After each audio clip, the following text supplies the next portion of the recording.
গরম গরম ভাতের সাথে ইচা মারা থাকুক প্রথম পাতে। রবিবার দুপুরে একটু ভালো মন্দ খাওয়া দাওয়া না হলে কি চলে? তবে প্রতি রবিবার পাঁঠার মাংস খেলে শরীরে কোলেস্টেরল বাড়তে সময় লাগবে না।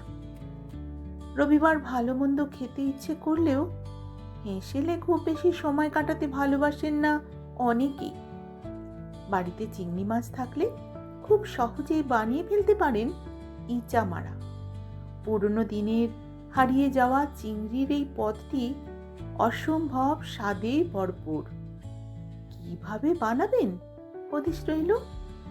উপকরণ: 500 গ্রাম কুচো চিংড়ি, 2 আলু ছোট ছোট টুকরো করে কাটা, 1 চামচ গোটা জিরে, 1 চামচ জিরে গুঁড়ো, 1 চামচ হলুদ গুঁড়ো, 1 চামচ লঙ্কা গুঁড়ো, 4-5টা চেরা লঙ্কা, স্বাদ মতো নুন, চিনি, পরিমাণ মতো সর্ষের তেল, 1 টেবিল চামচ ঘি, 2টি তেজপাতা, 1 চা চামচ গুঁড়ো গরম মশলা।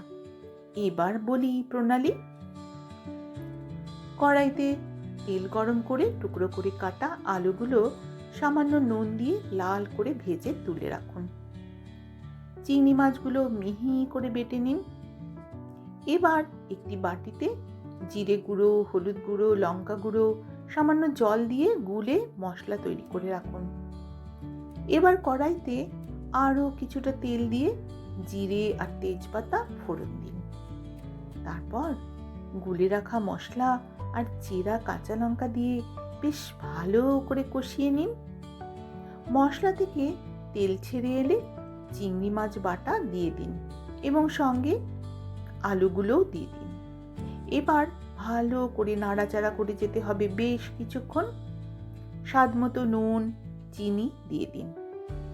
চিংড়ির মিশ্রণটি ঝুরঝুরো হয়ে এলে ওপর থেকে ঘি আর গরম মশলা ছড়িয়ে ঢাকা বন্ধ করে রাখুন কিছুক্ষণ। গ্যাস বন্ধ করে দিন আর গরম ভাতের সাথে পরিবেশন করুন ইচা মারা। আর রবিবারটা জাস্ট জমে যাবে।